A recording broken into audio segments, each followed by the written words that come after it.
নমস্কার বন্ধুরা, সবিতা কিচেনে সবাইকে স্বাগত। আজও আমি আরও একটা রেসিপি নিয়ে হাজির হয়ে গেছি। আজ আমি বানাবো কুলফি আইসক্রিম।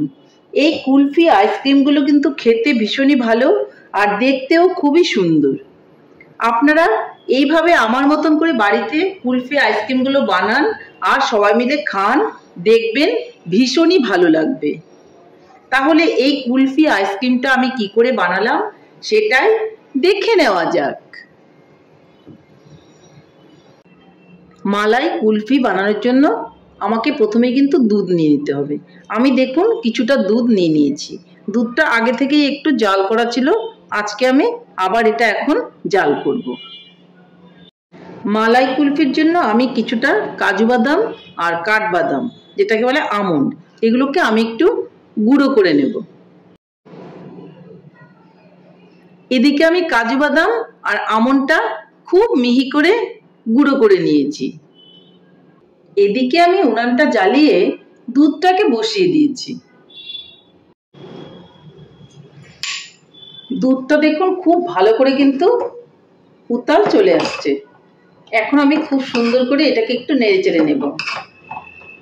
দুধটা আগে থেকেই জাল করে একটু ঘন করা ছিল, যার জন্য দেখুন কালারটা কিন্তু একটু অন্যরকম হয়ে গেছে, একটু লাল লাল হয়ে গেছে। দুধটা বেশি জাল করলে কিন্তু ঘন হয়ে এলে এরকমই লাল লাল হয়ে যাবে।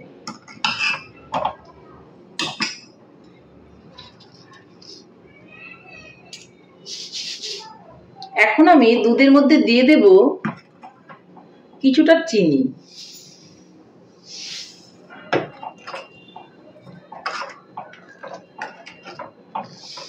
এই চামচটা মেপেই কিন্তু আমি 2 চামচ চিনি দিয়ে দিলাম, এতেই কিন্তু এটা মিষ্টি হয়ে যাবে। আবারও চিনিটা দিয়ে ভালো করে নেড়ে চেড়ে আমাকে জাল করে নিতে হবে। আমি কিন্তু এই দুধটার মধ্যে কোনো রকম এলাচের গুঁড়ো দেব না, কারণ এই দুধটাই কিন্তু একটা ক্ষীর ক্ষীর খুব সুন্দর একটা সেন্ট বের হয়ে গেছে।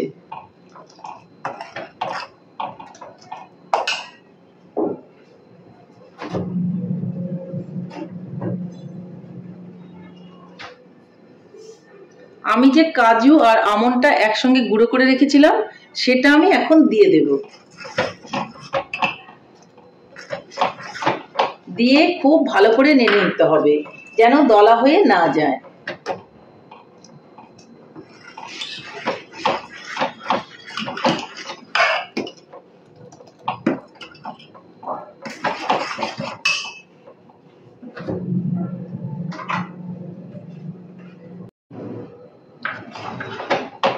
ইচ্ছে করলে কিন্তু আপনারা আমন্ডটা নাও দিতে পারেন, আপনারা কিন্তু পেস্তা আর কাজু দিতে পারেন। পেস্তাটাও কিন্তু দিতে পারেন, পেস্তাটা দিলেও কিন্তু ভীষণ ভালো লাগে। আমি পেস্তাটা আজকে দিইনি। আমার দুধটা কিন্তু জাল করা হয়ে গেছে, আমার আর বেশি জাল করার প্রয়োজন নেই, কারণ আগেই আমি একটু ঘন করে রেখে দিয়েছিলাম। তাহলে আমি উনানটা অফ করে দিচ্ছি আর দুধটাকে আমি ঠান্ডা করে নিচ্ছি। কুলফি বানানোর জন্য দুধটাকে আমি ঠান্ডা করতে দিয়েছি, আর এদিকে আমি কুলফি বানানোর জন্য কয়েকটা কিন্তু কুলফির মোল্ড নিয়ে নিয়েছি। যদি আপনাদের কাছে এই ধরনের কুলফির মোল্ড না থাকে তাহলে আইসক্রিম বানানোর মোল্ডটাও নিতে পারেন, বা আপনি চায়ের যে কাগজের কাপগুলো পাওয়া যায় চা খাওয়ার জন্য সেগুলোর মধ্যেও কিন্তু আপনি বানাতে পারেন, তাতে কোনো রকম অসুবিধা নেই। কিন্তু আমি এগুলোর মধ্যে বানাবো, তাতে দেখতে ভীষণই সুন্দর লাগবে। আর যে কিছুর মধ্যেই আপনি বানান খাওয়ার স্বাদটা কিন্তু একই থাকবে। আমার কাছে গোল কাঠিগুলো এই মুহূর্তে নেই, আমি আইসক্রিম বানানোর এই কাঠিগুলোই কিন্তু কুলফির মধ্যে দিয়ে দেব ধরে খাওয়ার জন্য।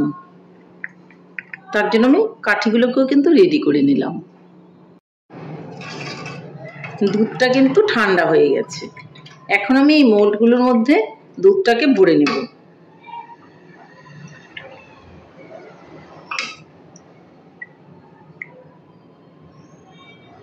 এইটুকু করে আমি ভরে দেব আর এইভাবে একটা বাটির উপরে বসিয়ে দেব।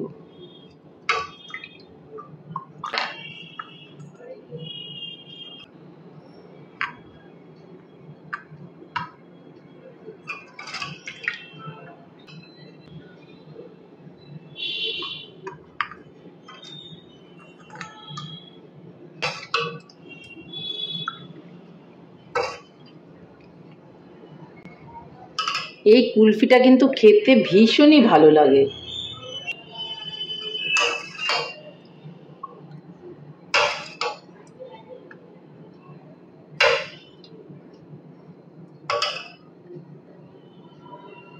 তাহলে সবগুলো মোল্ডে কিন্তু আমি ভরে দিলাম।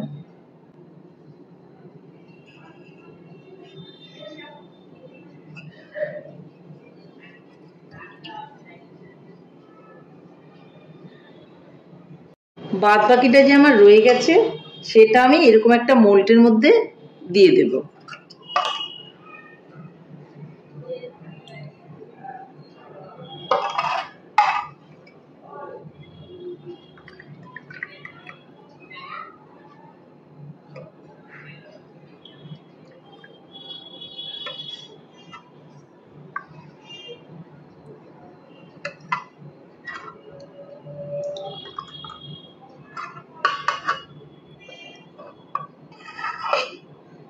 সবগুলোই কিন্তু আমি ঢেলে দিলাম। এখানে একটা কিন্তু আমার ভর্তি হলো না, ঠিক আছে।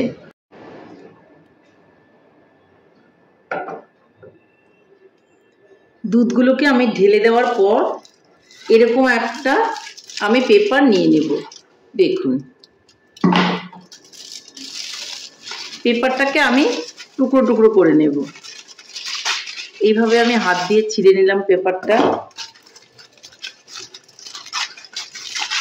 বা আপনারা কাঁচি দিয়েও সমান করে কেটে নিতে পারেন। আমি প্রত্যেকটা আইসক্রিমের মোল্ডগুলো এইভাবে এই পেপারটা দিয়ে পেঁচিয়ে দেব। দেখুন,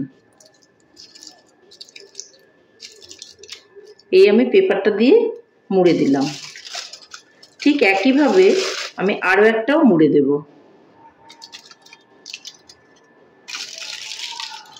দেখুন, এটাকেও কিন্তু আমি একইভাবে মুড়ে দিলাম।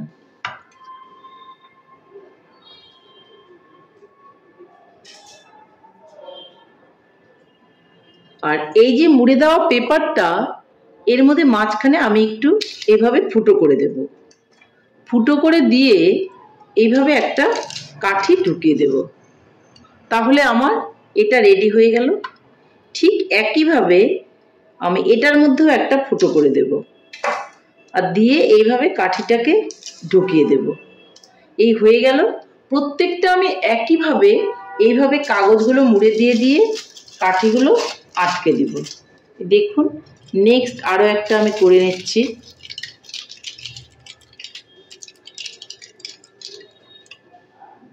এই যে ফুটো করে দিলাম, এখানে কাঠিটাকে ঢুকিয়ে দিলাম। কাঠিটা কোনো নড়ে যাওয়ার বা ব্যাকা হওয়ার কোনো চান্স থাকবে না। বা এই যে দুধের মালাইটা এখানে দিলাম, এর মধ্যেও কিন্তু কোনো রকম বরফ জমে যাবে না। ঠিক একইভাবে এটাও দিয়ে দিলাম, দিয়ে মাঝখানে একটু ফুটো করে দিলাম, আর ফুটো করে দিয়ে আমি এই যে আইসক্রিমের কাঠিটাকে ঢুকিয়ে দিলাম।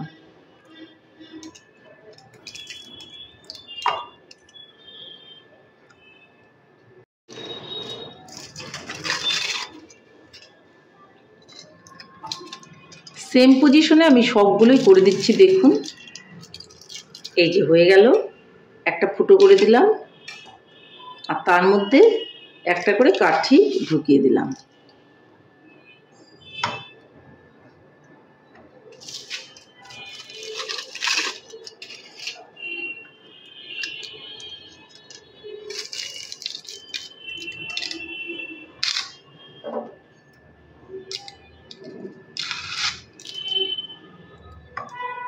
আরও একটা আমার বাকি আছে, সেটাও এখন আমি করে নেব।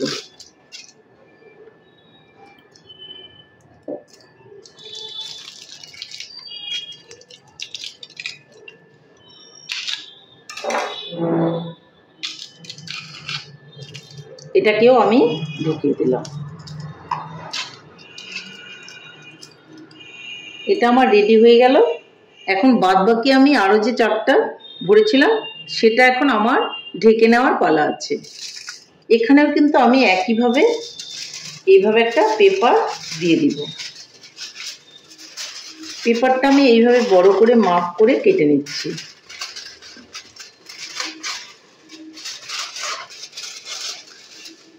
দেখুন মাপ করে আমি কেটে নিলাম।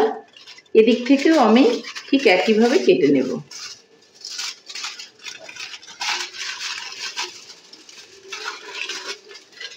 এখানে এটা এইভাবে বসিয়ে দেব। দেখুন সাইডগুলো এভাবে মুড়ে দেব। এখন আমি প্রত্যেকটার মধ্যে একটা করে ফুটো করে দেব। এখন আমি আইসক্রিমের কাঠিগুলোকে ঢুকিয়ে দেব।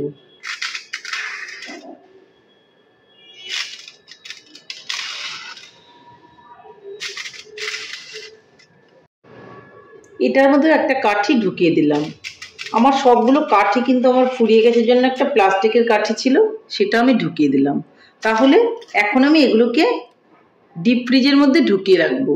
7 থেকে 8 ঘন্টা ঢুকিয়ে রাখবো, তাহলে আইসক্রিমটা ভালো জমবে আর খুবই শক্ত হবে, খেতেও খুব ভালো লাগবে। তাহলে আমি এটাকে ডিপ ফ্রিজে ঢুকিয়ে দিচ্ছি। মালাই আইসক্রিমগুলো আমি কিন্তু ফ্রিজ থেকে বের করে নিয়েছি, যেগুলো আমি ডিপ ফ্রিজে ঢুকিয়ে রেখেছিলাম। এখন আমি আইসক্রিমগুলোকে বের করে নেব। দেখা যাক, এই ফয়েলগুলোকে আমি খুলে দেব। দেখুন এইভাবে ফয়েলগুলোকে আমি খুলে দেব। প্রত্যেকটা ফয়েলই কিন্তু আলগা করে দেওয়া আছে, এগুলো উপর থেকে খুলে দেব। দেখুন সবগুলোকেই আমি তাহলে খুলে দিলাম। এখানে আরেকটাতে আমি রেখেছিলাম, সেটাও কিন্তু আমি খুলে দেব। দেখুন এটাকেও খুলে দিলাম, কিন্তু এখন কিন্তু এগুলো উঠবে না, প্রচণ্ড শক্ত হয়ে আছে। তার জন্য এগুলো একটু জলের মধ্যে বসিয়ে দিতে হবে। এই কুলফি আইসক্রিমগুলো একটা বাটির মধ্যে রাখা আছে, তার জন্য বাটিটার মধ্যেই আমি জল দিয়ে দিচ্ছি। আর এই আইসক্রিমগুলো কিন্তু আমি জলের মধ্যে বসিয়ে রাখবো। এখন আমি বাটি থেকে জলগুলো ফেলে দেব আর আইসক্রিমগুলো কিন্তু তুলে নেব। তাহলে আমি জলগুলো ফেলে দিচ্ছি। আইসক্রিমগুলোকে এখন আমি একটা একটা করে তুলে নেব। দেখুন এই যে ঘুরে যাচ্ছে, তার মানে এক্ষুনি উঠে যাবে। এই যে উঠিয়ে উঠিয়ে আমি এর মধ্যে রাখবো।